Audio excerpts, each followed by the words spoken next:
security buli lwe babeera nga tebalina ssente bwe babiyitaga ssente nga bapangawo ebitiisa kitegeeza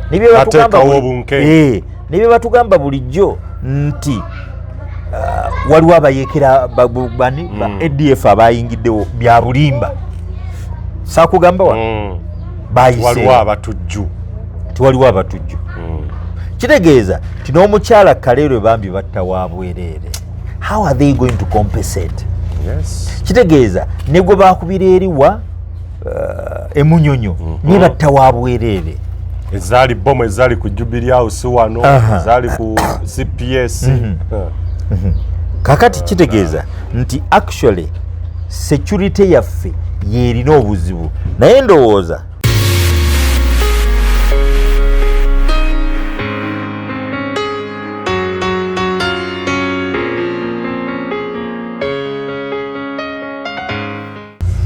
Sibitegeera Musumbala musa kuba tugoberera tugende mu maaso ssebo abatulaba ku Uganda y'enkya mukama yebazibwe abakola I encourage you mwongere okukola ate bannayuganda bannansi nyongera obbe encouraginga ebintu bikalubo buli wookwata wazibu ate gino emyaka ebiri gigenda kuba mikalubo nnyo mu byensimbi olw'ensonga nti bw'oba otunuulira election process yaffe election cycle buli tuba tuyingira akalulu ebyenfuna bifa tukavaamu ne bidobonkana buli omu ne yeeyaguza olujjo kubanga ssente zonna bagenda ne bazimalira mu kupokera ebyokukozesa mu kulonda nga zigenda bweru ate abalala bangi nnyo abazifuna bagenda ne bagaabwa essidde n'azeeterekako bweteresi naye nga taziteeka wano bannaffe abagwira abali wano betuyita ba investors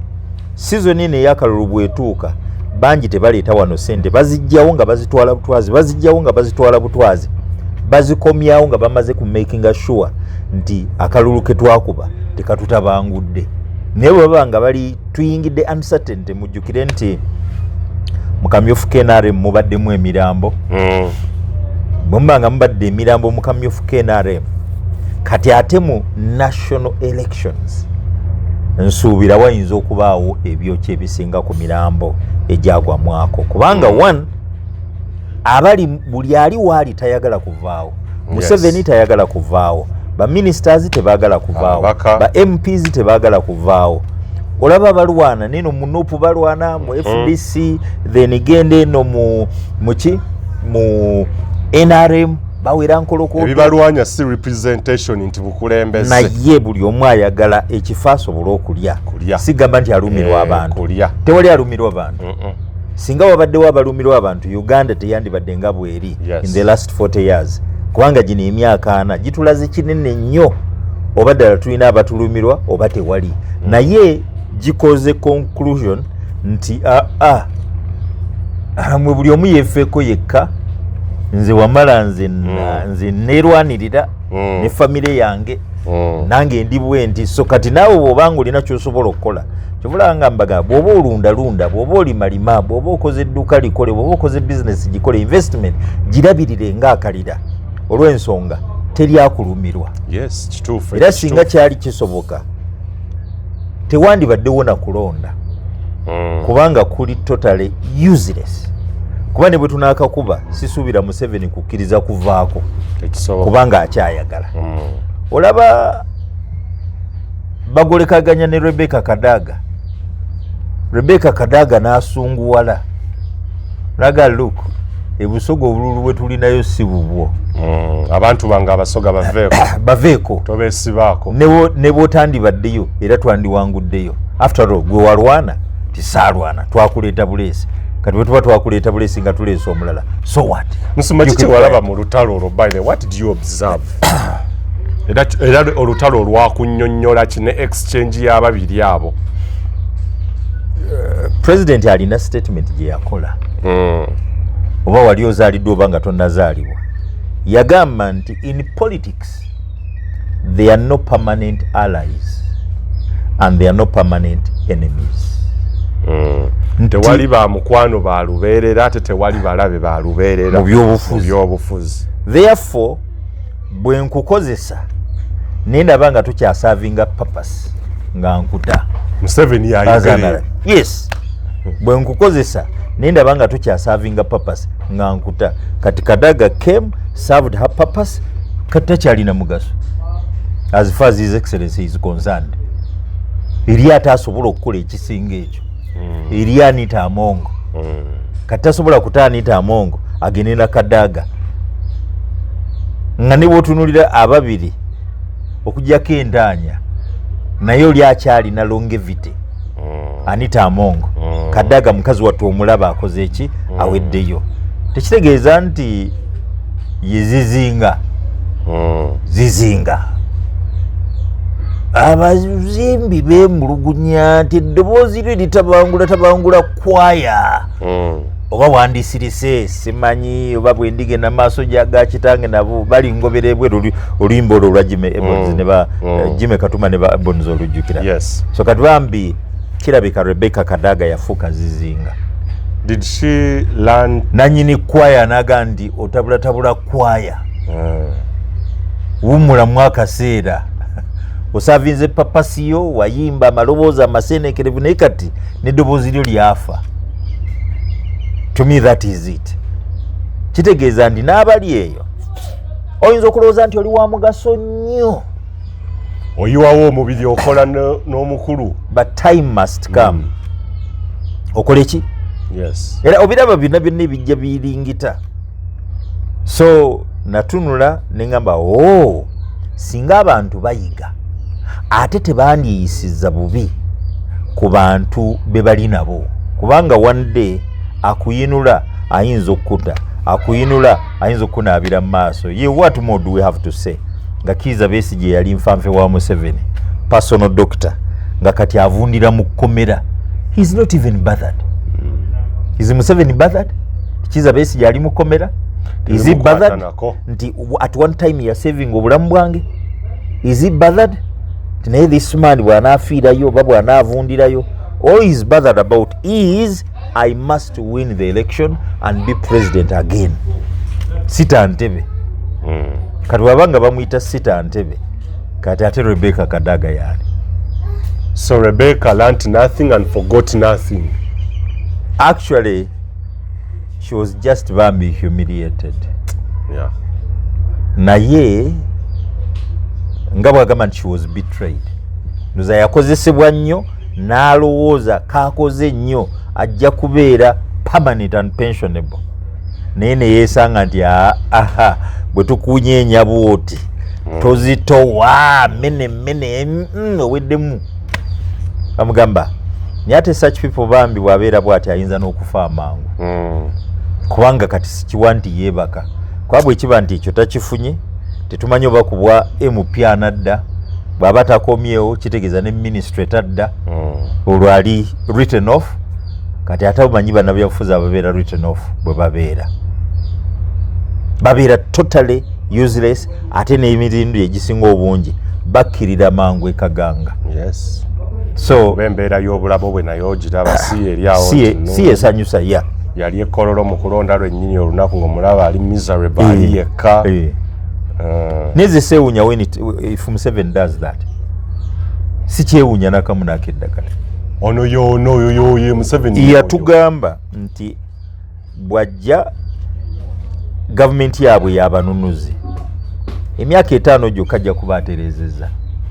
Emyaka 5 ne tukkiriza fenefene ne tuwagira ne tubeera part of the movement ne mumwesiga. 3 years down the road tukyusa ekisanja tweyongezaayo emyaka emirala tusobole okukola ssemateeka. Kuba yasooka mu 86, 87, 89, 91 awo n'abasaba nga muli muteekateeka ssemateeka. Actually ekyo kyekyafulumya wassa ziri twawula. Yes. And I'm sure wassa ziri twawula buli waali yejjusa kye yakola nti yafuluma parliament yafuluma NRC National Resistance Council ng'asuubira banne aba DP block bagenda mugoberera.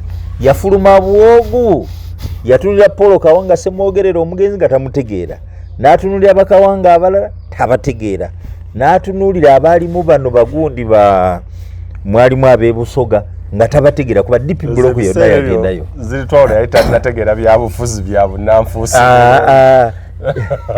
yali amanyi ti ebyobufuzi anti wuliriza Museveni yajja nga bw'omuwuliriza bwoti you just can't fail to believe him. Obuzibu bwali mu kumuwa amatu. He was too deceptive. Era nze sinnalaba mukulembeze alimbye bannayuganda nga president waffe Yoweri Kaguta Museveni ate ne bakkiriza obulimba bwe nti mazima. Ne bamaliriza years down the road nga buli omaga nze nange ngamba yannimba. Naye yabakwata wali ku ntandikwa yatukwata.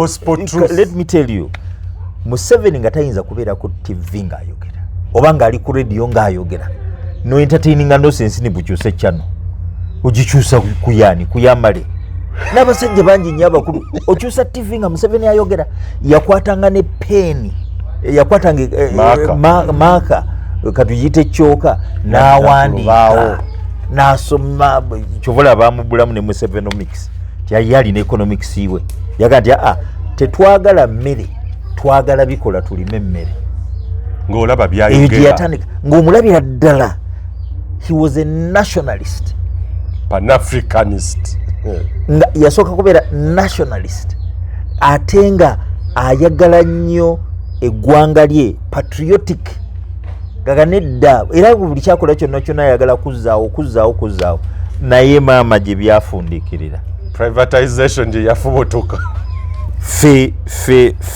fe abalabye bwe yayingira n'ebbanga lyafuze tuli disillusioned. Era nze muntu kati atakkiriza nti akalulu kayinza okuba ne solution for this country. Ne Musumba onakakuba akalulu simanyi kubanga siri obulagi tewaliwo tteeka linkakatako kuba kalulu. Ekyokubiri oba nnonze oba sironze tayinza kwegamba tolina kyokyusa sirina kyenkyusa decision yo tematali yali odoki ne tiimu ye abaagamba nti yali odoki yali ani justice abaatuula bali abaavaako ne bakanya ihamba omugenzi baalimu ne batuula mu musango Kizza Besigye gwe yawa abantu babba obululu obululu bwabbiddwa naye ne boddira ebyabbiddwa n'obizzaako tebirina kye biyinza kukyusa ku outcome n'olwekyo yalwakuba ye omulamuzi Kanyehamba n'omulala munne baali straightforward nti akalulu kaddibwemu naye bali abalala ngaaga nti ekyokuddamu bakigaana. Kanyehamba ate naye oli munne yamugamba ndi oye oba bamukubira ali mu toilet nambuuza nkiki ti owa ebintu bikyuse sirina gafa bandabudde ti bw'oba oyagala gwe genda choosing ekirala ojja kulaba ekinaddirira naye bwe kiba nti ffe tukuwa emirimu then tewali kuddamu kalulu and that was all. Kati bwe kiba nti that is where we are from olowooza ndi akapapula obupapula kanaakyusa so Musumba ojja bbeera mu nkoko zo tolina budde bumala mugenda ku si kiwa nti naakabeeramu kubanga ate one osooka n'otunula gavumenti ngasaaki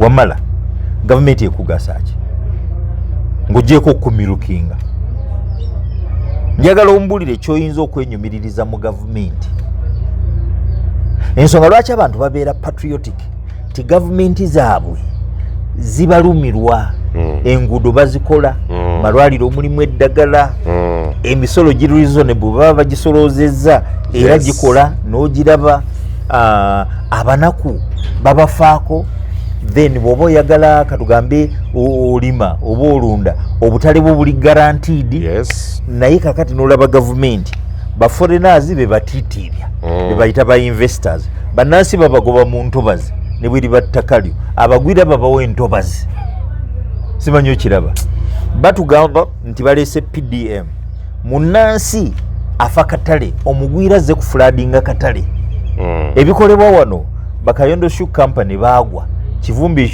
gundi baagwa buli gwolaba yenna local investors bafudde bali so disillusioned nga baavu abalina sente bayavuwala. Where is the money? in just a few hands. Naye nga bw'otunuulira abalina ekonome ya Uganda abagiwani kwegamba abagirina mu abagikontrolinga bagwira. Kati nze oŋŋambe nti n'abatukulembera tebaagala nsi yaabwe. Singa baali bajagala kyebandisoose okukola ge malwaliro nabo balwanire wano nabo bafiire wano ne bafiira bweru. Okiraba kati bwe baba tebaagala nsi yaabwe kati ne bwe tunaabawo akalulu tebajagala. Musumba ndoza era tebalina kye bajja kutukolera. Ndoza credit gye nawadde Right Honorable Rebecca Kadaga yakwogera truth to power mu maaso ga President Museveni abatono kye batakola. Yawimya namugamba nti Your Excellency, we need to investigate the bribery, corruption mu kaseera ak'obululu, violence, ng'ate ebimu ku byagambye byamutwala mu nsiko byo byennyini ne byamugamba face to face ku plot 13 eri Kololo no enakasero waneno ku kitebe ky'akacooka ebikondo ekyenRM ebigambo yabyogera ne bigenda ku record. I think if you can do that mu maaso ga Museveni. Naye challenge eri bwetu Museveni looks n'agamba nti gweokyabuzayo myaka emeka. Emyaka gyonna gy'obadde nga tuli ffenna lwaki obadde toyogera? Okiraba? Kubanga mulimu abasajja abaga kati gakiza Besigye yaddukayo mangu. Mugisha muntu same. Oyo abo bwe boogera I would understand. Naye gwe actually oze ate bakuleese na buleese ne mu nsiko tobaddeeyo owuliriza bye bakulimbye obirabye tebikola. Kubanze nasinkanako Kadaga ng'akyali speaker. Naye nga bali bwe babeera eri bali mu nsi yaabwe. Utopaya buli muntu yenna ali mu parliament ali mu executive. They live in a country omutali nnaku, omutali banaku, omutali maziga, omutali kukaaba. Simanyi okiraba? Yes. Naye bwe bamala okuvaayo ne batandika okukaaba anti nabo bafeesinga reality gye tufeesinga ne batandika okukola kyokkaaba. Kubanga bwe kiba ndi abantu basibibwa ng'olina sse ne bakubibwa emiggo ng'olina sse. Twagenda mu kalulu ka 21 ng'ani speaker si Kadaga.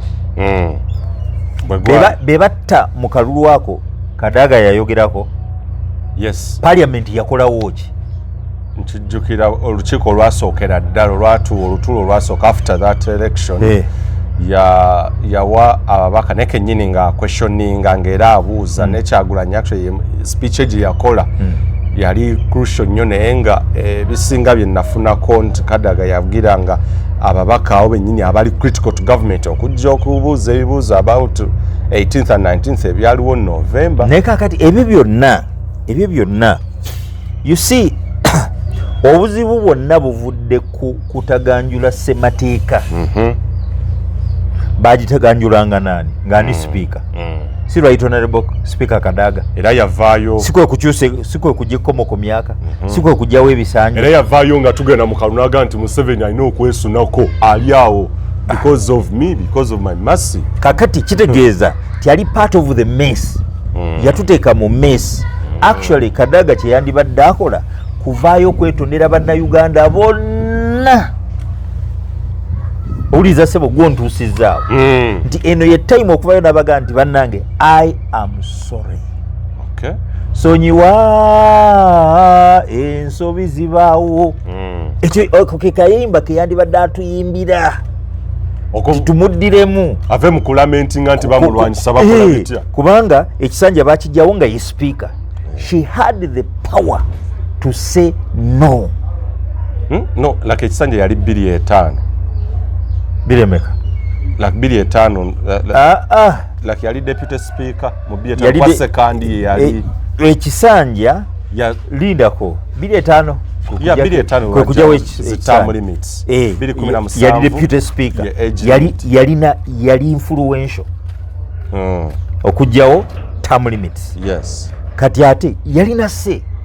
Ne sekandi balina twetondera babiri. Yes. Kakati ate kino kyo ekyekkomo ku myaka kye twali tusigazza ekyo kye had all the powers. Bwagamba nti akamandinga b'MP b'e Busoga bonna bandiyimiridde ne bagamba no more bisanja. No more n'okwongeza ku myaka nina akija akasuwa ke twali tusigazza nti wano Museveni waffe we tumuteera ebbali ne tumugamba wummula labirira oba otuwa mmese nga yeefuga oba mbwa no problem nedda wadde ebbali Rebecca Kadaga yabikwata n'abijjawo the last we had omanyi okuba nti the last straw a breaking a camel's back. Yes. And it is that last straw that has led to where we are. Because there is impunity. Ekubo balisiba nga president ayitawo. Kubiri ebisanja bali balisiba. Yali ayitawo naffe nga tutambula. Naye kati ekubo balisiba nga ayitawo ne balisiba nga oba akyalina ne byakola ne basiba ekkubo. Secondly, violence eri mu kalulu kati. Bukya bajjawo komo ku myaka eyogerekeka. Luli batigomyanga Kiza Besigye yekka. Naye kati banaalumanya ne basaalumanya. Nze ojjukira bulungi nnyo nti mu 2021 yali 2021 yali 2020 November essasi eryakuba okuva Wambogo ne lijja ne likuba mu bbaati yange. Okiraba naliriza ne ku TV ku Delta. Ojjukira Wankyaza era nga ndirina nenga alirino nalitwala ku poliisi ne mbagamba lino essasi lyakubye ennyumba yange kati lino nange souvenir kubanga saafudde n'ekituli ku bbaati kikyalimu. Abaana abaafa Busoga tobala nakati bakyanoonya abaana abo be baakwata ne basiba. Abamu ne reports tezijjanga bagamba baali mu court martial baagijjawo ate baagizaawo. Simanyi okiraba kakati yatutuusa wano era Kadaga y'omu ku balina okunenyezebwa. Y'omu ku balina okugamba I am sorry. Okay. Ebintu yandibadde abijjayo kubanga bw'oba nti oli mu process kati biri busungu kuba tebaamu. Naye message yatuteekamu efaanana etya. Singa teyajjawo egirimiti twandibadde wano. Museveni yandibadde yagenda dda nga yaddadde ebbali. Kuba omukisa yagulina nga guli mu ngalo ze. Kala awambe agambe nti nedda obuyinza mbweddiza siwawabirwa. Kuba n'Obote yakikolako mu 67 ajeewo gundi constitution agikyusizza agaye nedda nze njije muŋŋaana okubeera okukyusa ssemateeka mukyusizza n'obuyinza mbwewadde siwawabirwa olwo n'asiba abantu. Obote ne Musumba abantu abagamba Kadaga nti yalina amaanyi naki really ekintu ekyo kyali kikoleka mu kaseera sikasiko nga bwe yali kyali kikoleka omuntu obravinga nagana standing family nagana. Let me tell you. The speaker kino tekigenda kukolebwa. Let me tell you. Kusikasiko nga bwe yali. Singa yayimirira. Probably n'amagye gandi muwagidde. Tulinamu ba veterans abaalwana abandigenda edda Kadaga is right. Era bandigambye mukama waabwe Museveni nti no, we went to the bush for ABCD. Naffe tugenda bajje n'abaalwana bakyali magye. Shakespeare yawandiika this world is a stage. Each person come plays his part and leaves the stage. Oza ba general abaali mu nsiko ne Museveni bo tebakimanyi bona bali retired kati bo babanga basalawo okugenda ate nga tewali n'omu ayinza kulemerawo olowooza tebandiyimirire ne Kadaga ne bamugamba nedda ssebo tolina gy'otutwala term limits tezivaawo manya age limit tevaawo. It's the only vein we still have ereeta omusaayi mu continuity. Otherwise bwe tugijjawo ne tugisala kitegeeza nti eggwanga lyaffe ligenda kutiriika life. Where we are, situation mwe tuli eri nti tugezaako okuleeta enkyukakyuka. Akalulu tekasobola gireeta. Simanyi okiraba. Akalulu mere paper ballot gwe bagambye nti kubeesimbawo bonna kuba president ng'olina gw'osuubira nti ajja kuwangula akalulu afuge eggwanga lino. ku myaka gyonna byenzize ndaba kizibu nnyo, kizibu 96 n'okutuuka olwaleero. Bobi Wine ne bwawangula obufaanana butya. Old guards are gone mu military. Abaliwo bonna bawagira mwana.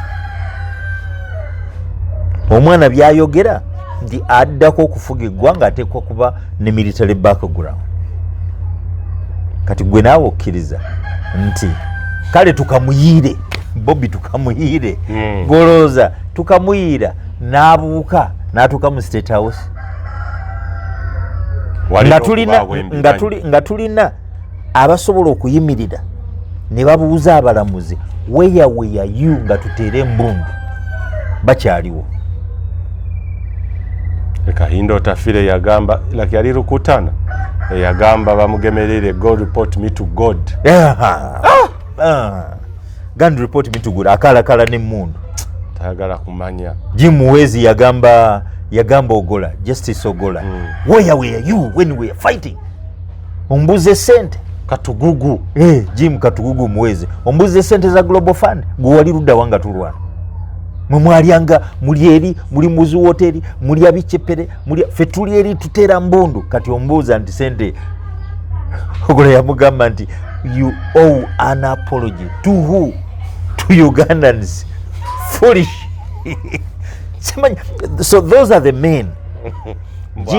Jim achali strong. Mwakulira Elders Forum. Kakati babakulira Elders Forum kati kiyogenda okola. So I think omanyi waliwo kye tuyita dead jokes. Eggwanga lina abantu. Ndi akalulu is just a bluff. It's just a joke. Kati bwekiba nti it is a bluff. Naye nga ate omusaayi gusobola okuyiika. Why should we spill blood? Namusumba ndabye nanga amaanyi mu ggwanga lino Ochanji Jakana Nadduli bwe yafa.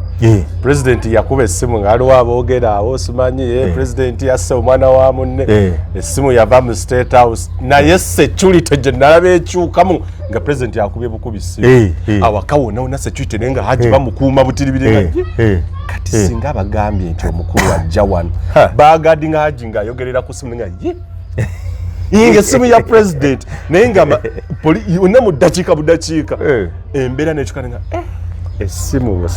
That is what power means.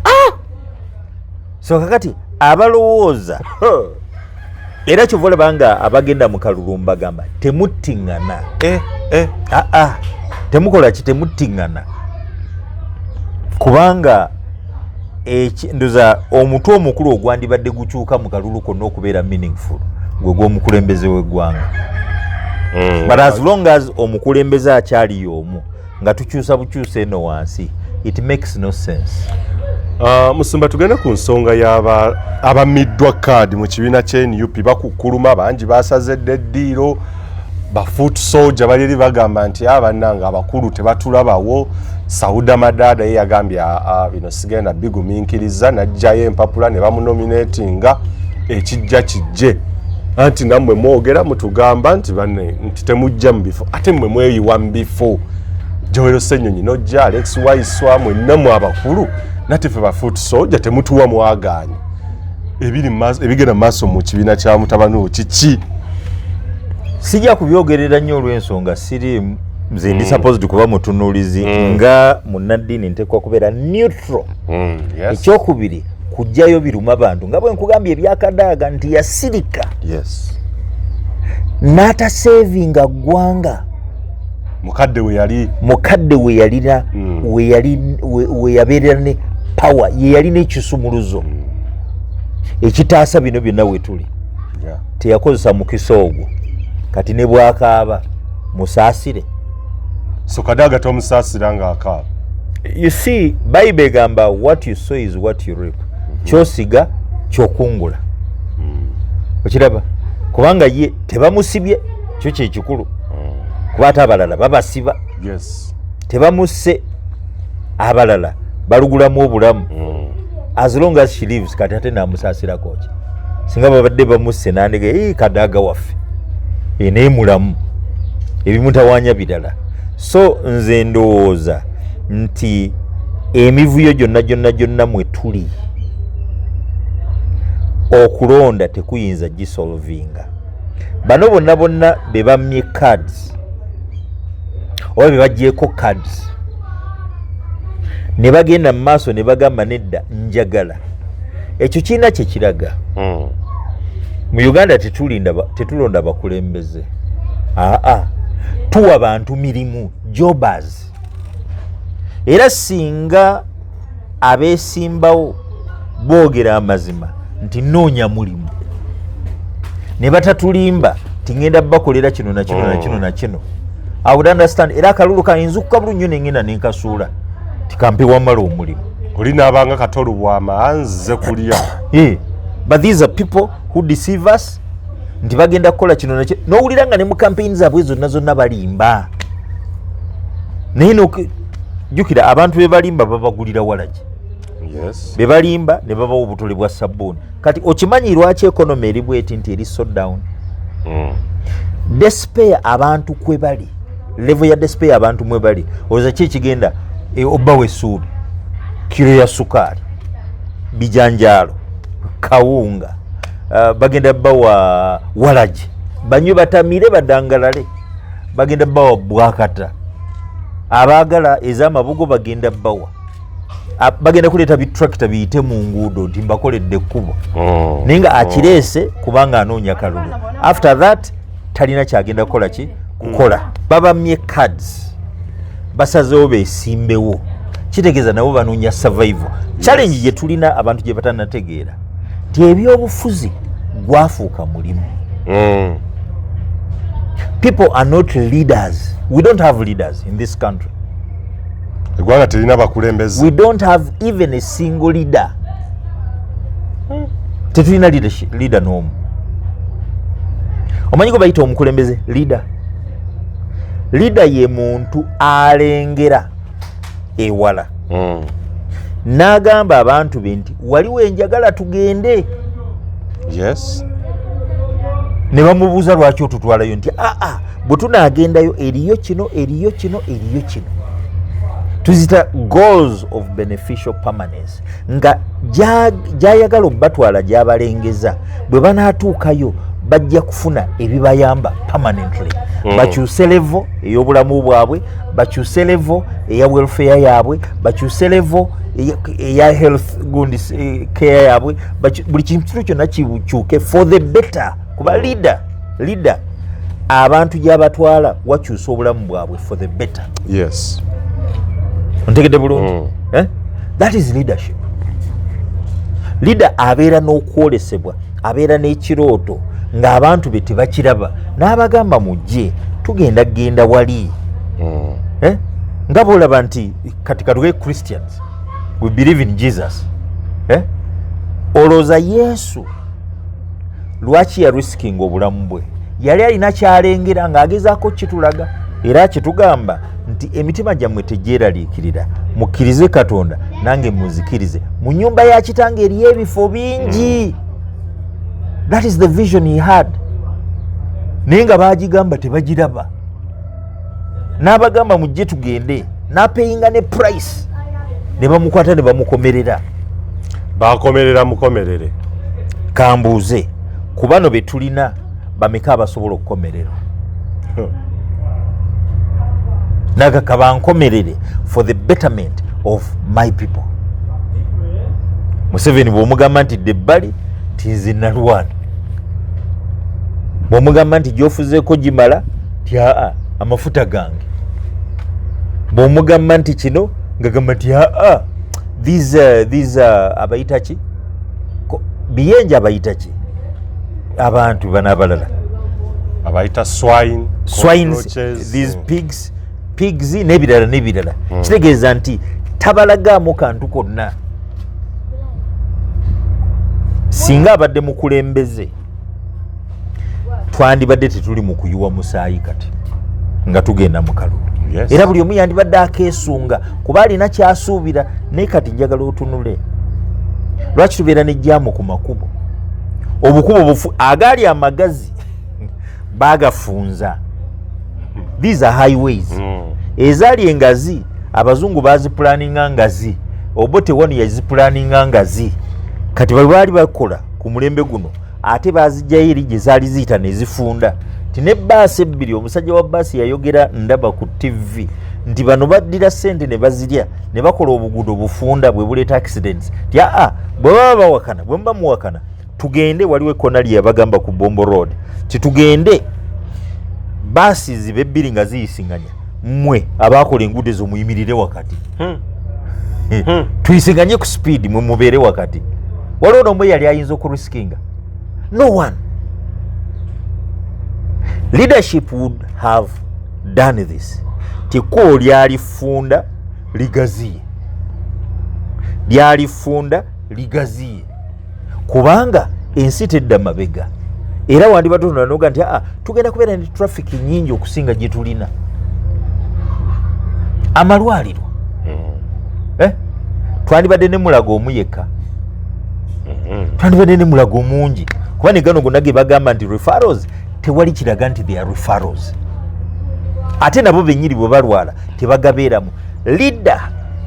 Let me tell you what a leader is. Olaba Israel erina amagye omukulembeze w'amagye nga bagenze ku lutalo kamanda tabeera mabega kamanda abeera ku front n'olwekyo duumira amagye go ng'oli very sure nti critical area wali bwe mugibeeramu abasajja bo basindika we banaabattira gw'osooka okufa.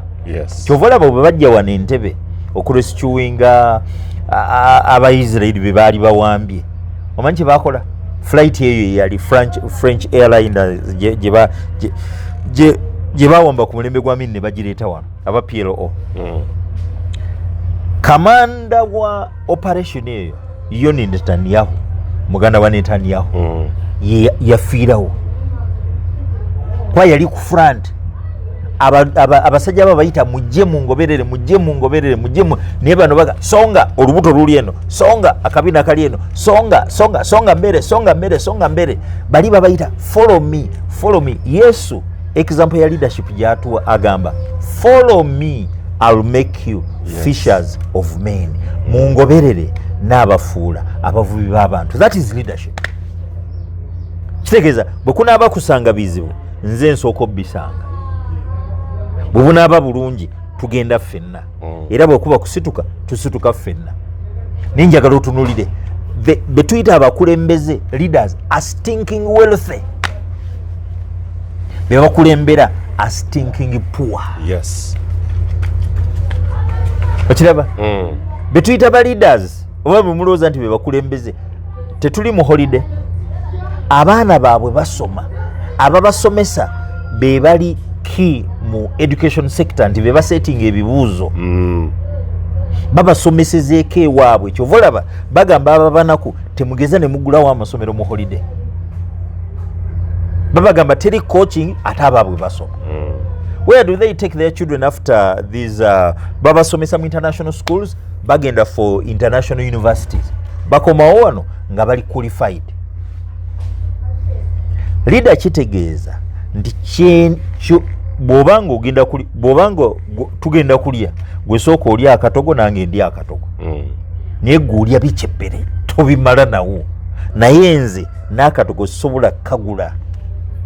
Ngenda ennaku zino obeerako nnyo ku bafu singa otuuka mu bafu weewuunya nti omuntu bakugamba nti alwadde naye nga n'ezimujjanjaba tewali.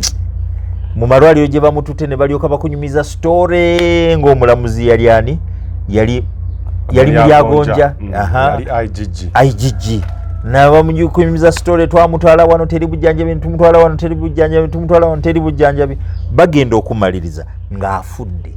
Kati ate betuyita abakulembeze n'agamba wadde amabugo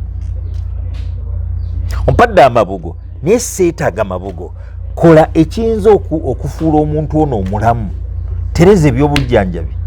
Lwaki ompa amabugo? Lwaki oyagala nnyo omufu? Obote I think was a leader.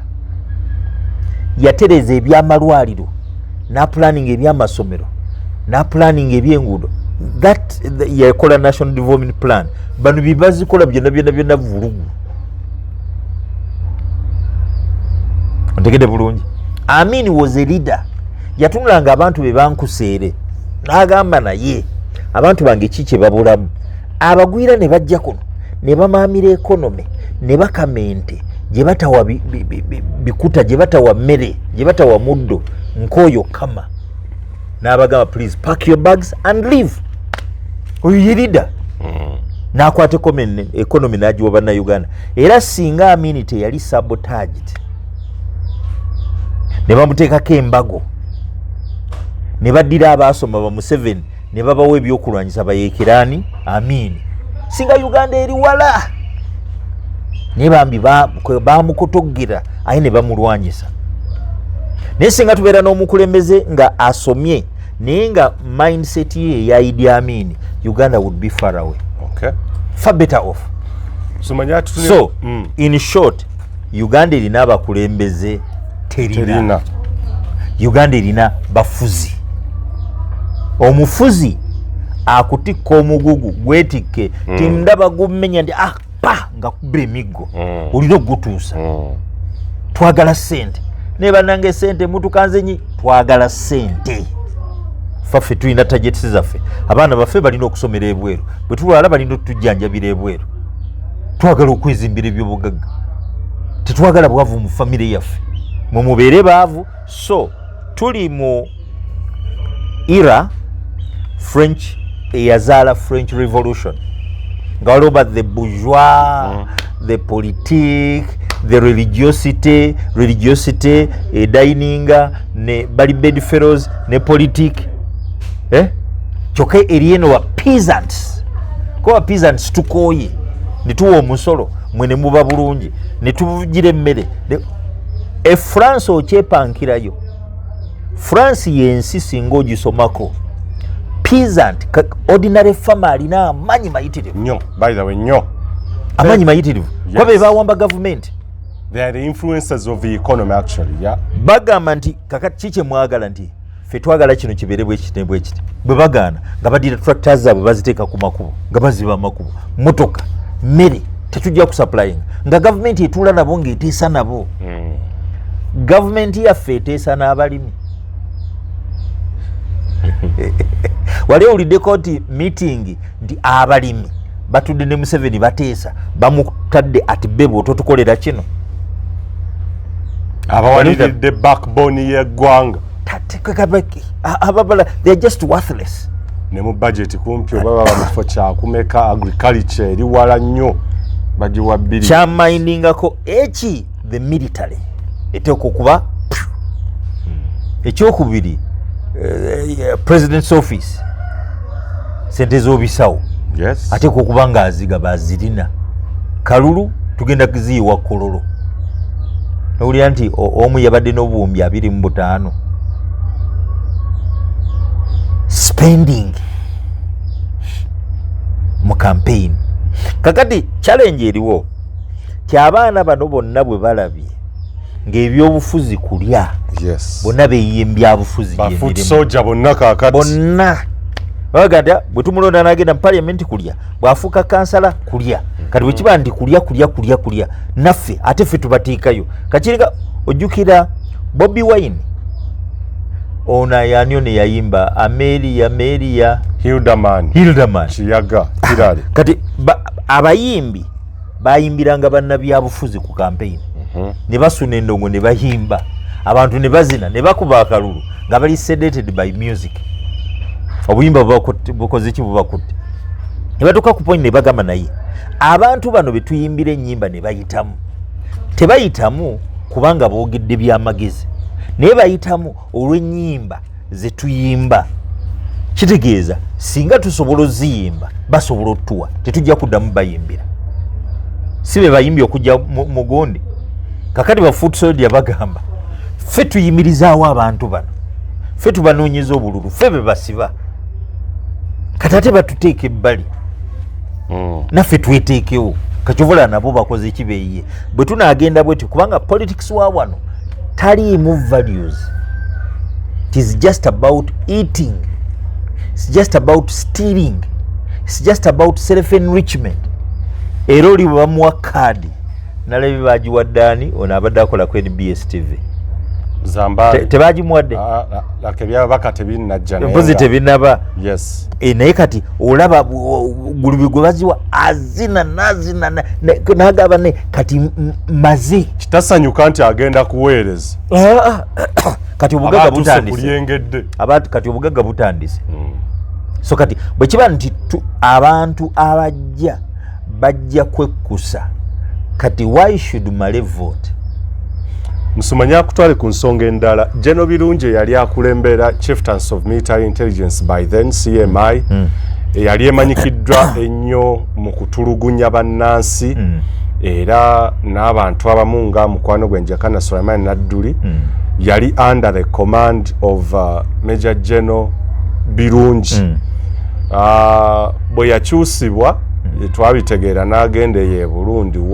yali atwaliddwa abamwadde wa is it military attaché yes naye bwe yatuukayo nga tannabugumya Nambooge omukulu CDF n'atandika okwagala okumuzza ku neeno n'amurecallinga over insubordination n'ebintu ebirala biyitirivu nnyo naye ebimu ku byo mwe muli okudobonkanya security y'eggwanga okuteekawo obukookolo bw'okutiisatiisa bomu enkolerere n'ebintu ebirala eby'ekikula bwe kityo twogere ku feeti ya General Birungi abadde n'amaanyi nga buli muntu akwatibwa kasita ayingira CMI either akomawo alimpi nga awenyera Jakana amazima yatwalibwa alina ku miggo naye baamukuba ne bamutulugunya byonna ebikolo ebyensonyi n'okumuliisa ebyokulya mu toilet naki olwaleero General Birungi ali mu kkomera naye bino byogerako Kimusumba era bikulaga kineebya bomu enkolerere nti abakulu baatuukanga nti ekkomamboga batezeewo bomu ewa Pastor Kanja batezeewo bomu wali eri waliwo bomu kakati omukulu agamba nti bino byonna byakolebwanga nga tetubimanyi tewali baali banoonya ssente nakuteekawo kutiisatiisa mbuno okuwamba gavumenti mukadde wange Drake Sekeba kojja wange wa Lugave alina akayimba ke yateekangako ng'akola programu y'evumbula okamanyi weegendereze kyosiga kubanga era ekyo ky'olikungula General Birungi bw'abanga ebyo byakungula bimugwana kyosiga kyokola ki tasobola kusiga mapaapaali n'osuubira kungula lumonde when you sow discord you harvest discord when you sow love you harvest love bw'osiga ebijanjaalo okungula bijanjaalo bw'osiga amasasi era gw'ogenda okungula ojjukira bwe baagamba nti bateze bbomu ewa Kayanja Lubaga Miracle Center wankolako interview n'abalala bankolako neŋŋamba nti ebyo bipange ojjukira nakugamba nti ebyokutega ewa Kayanja si gwe gusoose kubanga Kayanja yakolagana ne security ya gye bamuwa ne poliisi ne bakidnappinga abaana abamuvunaana obbali ebisiyaga kidnaps eziriwo ezitabeeranga demystified ez'abaana bavunaana Kayanja obbali ebisiyaga zemmanyiiko ndoza ziweranga 6 oba 7 none has ever been demystified wadde nga evidence yali clear nti kuliko omuwanvu Kyazze kuliko alinga omuyindi Sempa kuliko omuddugavu ow'envi Male nze kamwakoogera kuliko n'omuwanvu omuddugavu Kayira none has ever been arrested wadde okuŋŋamba nti nkole statement ku poliisi oba CMI kubanga oba bantwale mu court martial kubanga bwe kiba titugidnappinga abantu nga tulina emmundu ate nga institution eyali ekwata abakidnappinga n'emmundu ye court martial kitegeeza nandigenze mu court martial tekibeerangawo bulijjo sikyogera neŋŋamba nti Kayanja yeekobaana ne system bakidnappinga abaana baalidde ebisiyaga here we are gundi ezo bomu jukira zakyaka nnyo ndoza gwali 223 nga kesi z'abaana Kayanja abavunaana Kayanja obbali ebisiyaga ate ye nga abavunaana kusaalimbira wuwe si ekesi eri mu kooti nga zigenda mu maaso naye nga nti bino bwe bizze era bwe baba bakwata bwe bati then ekyaddirira ye bbomu nti bateze bbomu wa Kayanja n'ayimirira bw'ati nga bategulula bbomu poliisi weeri bategulula bbomu. Ani yayogera oba yali oweesigire oba oli omulala? Ani yayogera ku bya bbomu ti bateze bbomu tugi Onyango Patrick Onyango naye n'ayingira obulimba. Andi nze nakugamba tewali ndooza mulimu muzibu nga kwogerera bitongole. You must be a seasoned liar. Yes, bw'otobeera seasoned liar tojja kusobola kumalako. Olina kwegaana nakulaba ngeri bw'osengeka nakulimba. Now kankuzzeeyo bateze bbomu wa Kayanja bagiteguludde poliisi weeri kamera weeziri gwe naawe nokkiriza nti bbomu eyo ebeera bbomu. Aye nolaba omusajja ayimiriddewo n'asooka n'akolamu bino ojjukira bye yakola obukodyawo bwe yakolamu obubadyawo ti n'addamu wano nga ddala serious bbomu ti bbomu squad egenzeeyo tu baagitega batya nga Kayanja akuumibwa special forces, akuumibwa elite forces. Ne mukwano gwe Benihini bwe yajja mufere munne ojjukira nti yamutwalibwa president ne bamuwa abakuumi 6 era Kayanja akyogera ne bamuwa n'emmotoka ya president atambuliremu anti abafere bali bameka 2. Kati awo newebuuza bwe kiba nti basobola okutegawo bomu kati ate nekizuuka nti ani birungi ekintu bakipanga bupanzi kitegeeza ne Kayanja Robert naye alina okukwatibwa Pastor Bisiyaga alina okukwatibwa ate bakwate waaki reason n'abakuumi be bonna security ye detail naye ekwatibwe oba obalanga kimusumba ekintu bapanga kipange ekitegeeza baagaba tugenda kireeta wano tukiteekewo nti abasajja abakuumawo elite forces ayinza obutamanya nti balina kye baleetawo nga tugenda mu bizimbe ne bakwaza n'oyita mu bazita batya buno obuma buno obutukebera wonna weetoolodde kamera wali gwe nonga ndi bagirese ne bagiteekaawo ne baddukawo so ebyo byokudyeka nakugamba nti ekirala security buli lwe babeera nga tebalina ssente bwe babiyitaga ssente nga bapangawo ebitiisa kitegeeza nebye batugamba bulijjo nti waliwo abayekera bani ba ADF abayingiddewo bya bulimba saakugamba waliwo abatujju tiwaliwo abatujju kitegeeza ti n'omukyala kaleero bambi batta wa bwereere. How are they going to compensate? Yes. Kitegeeza ne gwe baakubira eriwa emunyonyo ne batta wa bwereere. Ezaali bomu ezaali ku Jubilee House wano ezaali ku CPS. Kakati kitegeeza nti actually security yaffe yerina obuzibu naye ndowooza wadde siri nnyo faani wa Muhoozi. I think he has taken a tough stand. Ogamba nti this nonsense ekome. Okiraba kwana kyo si kyangu kuba n'oli naye general. Ate bonna bava wamu. Meja General Birungi avaawa. Si mwana weeka. Naye ogamba nti kamuveemu. Enough is enough. Nga bwe bava mu Kale Kayihura. Nixon agasiirwa.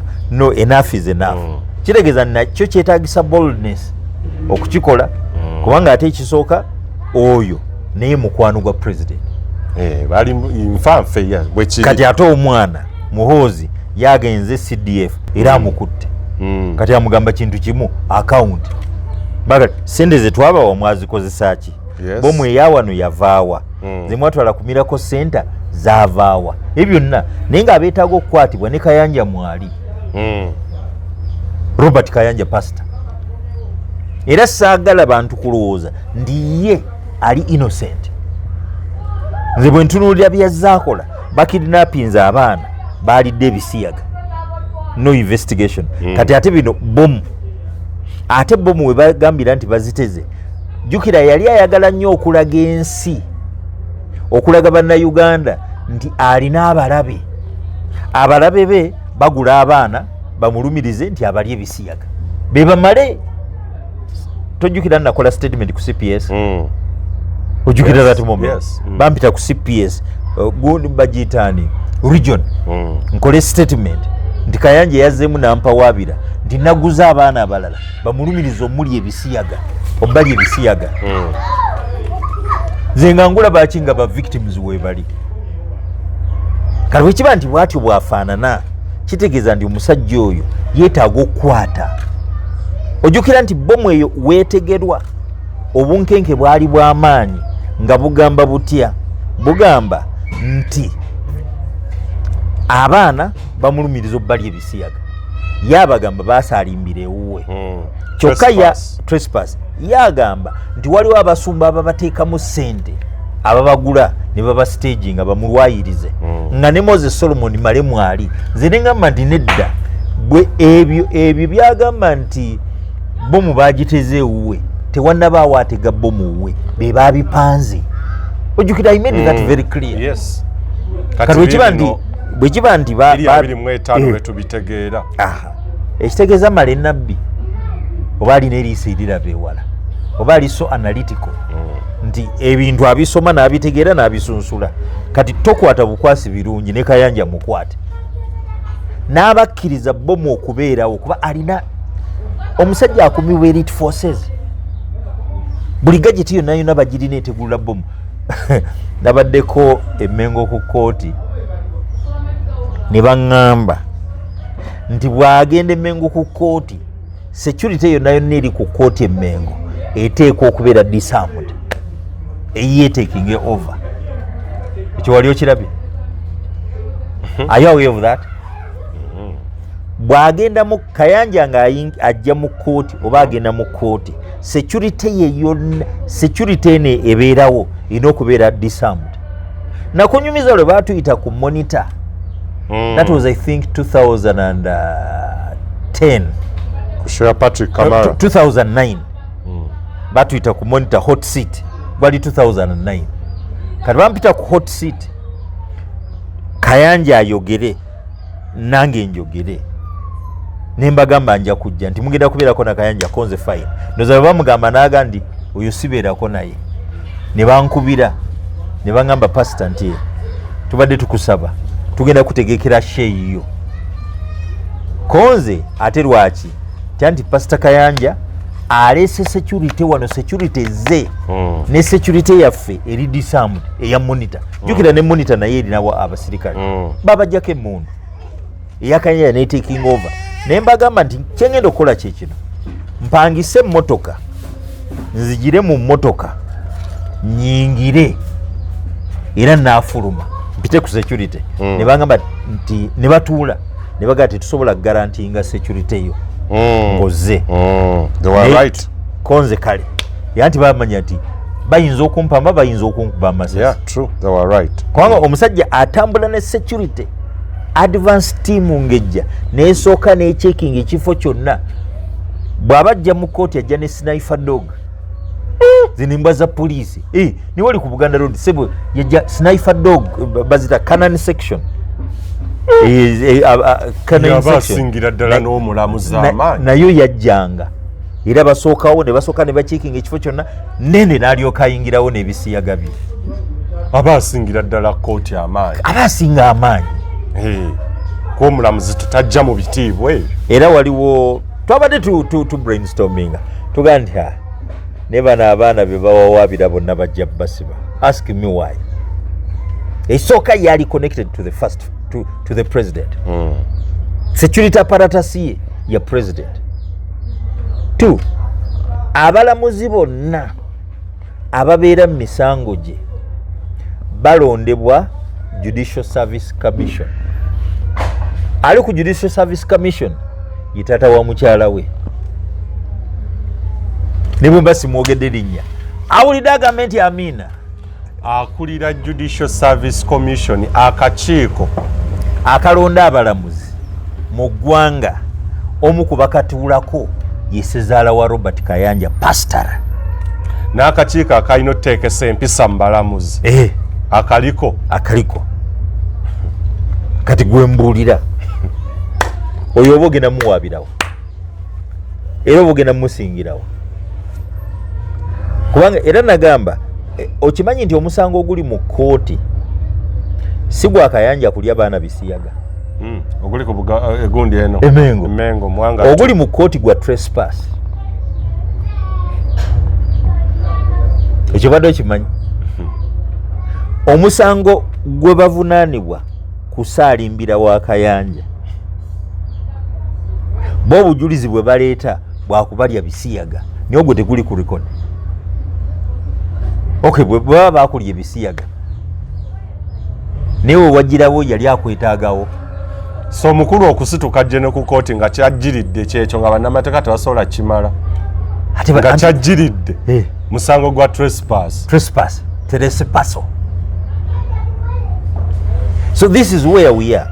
Omanyi impunity bwekula nebeera buli wamu wonna ebyo bye tulaba kyova olaba nti bwamala okukola ekyo ate n'anoonya katupanze tutya abantu bakkirize nti ndi endangered species tupangewo ekya bbomu era kyova olaba nga nzidi ojjukira nagamba nti ebyo bipange kye banoonya kwe kulowoozesa abantu nti Kayanja alina abalabe abatuuse n'omugulirira bamutegeko bbomu kyekyo bakipanze nakugamba wano kubanga nali nina case nkoze statement ti ate bbomu mpange Muhoozi Kene Rugaba bravo awo kankamuweemu